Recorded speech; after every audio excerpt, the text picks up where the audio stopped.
Bonjour à tous, c'est DJ Fred72. Aujourd'hui, je vais vous montrer juste, je vais pas tout démonter parce qu'elle a été déjà faite. Vous montrer qu'une DS qui ne chargeait pas, en fait, qu'est-ce qu'il faut faire pour qu'elle reparte. Donc pour celle-ci, c'était donc la connectique qui est ici. Donc à force que le câble bouge à l'intérieur, du coup, ça avait cassé le plastique et les connectiques étaient dessoudées ou cassées de la carte mère. Pour celle-ci, c'était cassé. Donc j'ai dessoudé les connectiques. La connectique, elle est là. Donc ça c'est une connectique, bon, c'est celle d'origine, c'est celle qui était cassée justement.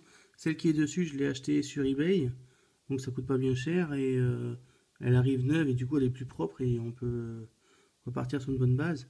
Donc ça c'est le câble qui actuellement est branché, c'est pour vous montrer que maintenant elle fonctionne. C'est celui qui rentre là-dedans, voilà, pour charger votre Nintendo DS.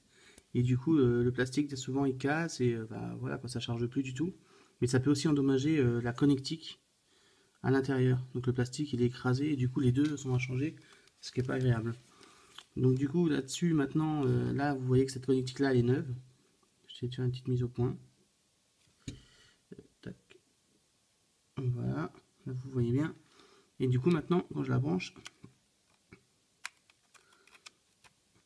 voilà, elle s'allume et elle charge. Et la connectique ne bouge pas trop. Et elle bouge pas du tout d'ailleurs en hauteur que quand elle était dedans. Si je vous montre sur celle-ci, enfin sur celle d'origine, c'était un petit peu la promenade. Donc voilà. Donc pour changer cette connectique, moi j'ai eu beaucoup de temps d'attente, elle est arrivée le 16 je crois.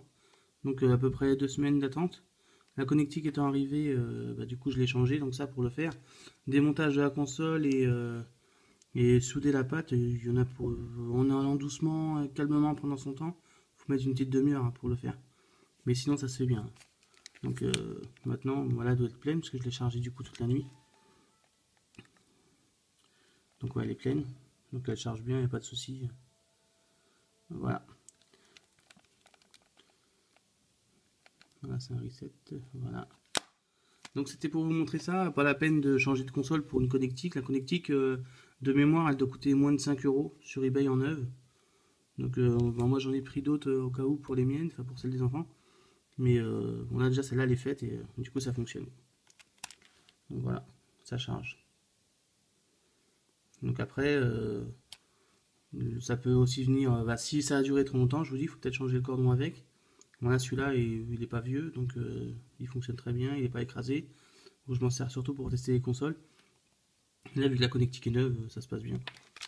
Donc voilà, à vous de tester, essayez de voir si vous pouvez, en démontant, c'est rapide, hein, je vous dis, il y a juste les vis Nintendo. Sur celle-là, il y a beaucoup de cruciformes, il n'y a pas beaucoup de vis Nintendo. Mais sinon, il y a des vis avec Nintendo, il y a le tournevis adéquat. Si vous achetez sur eBay, le kit, c'est celui-là. Donc vous avez tous les embouts, trucs pour écarter sans casser la console. Vous avez du cruciforme et puis de l'étoile en fait. Tournevis Nintendo 3 crans. Donc voilà. Donc pour ça, ça change bien. Je vais vous mettre les photos du démontage parce que j'ai quand même pris des photos durant le démontage sur la vidéo que vous pourrez voir directement dans le petit carré là-haut. Et vous verrez, ça se fait pas trop mal. Bon, faut être minutieux et puis il faut prendre son temps. Voilà, je vous remercie pour cette vidéo et pensez à la partager et un petit commentaire si vous avez...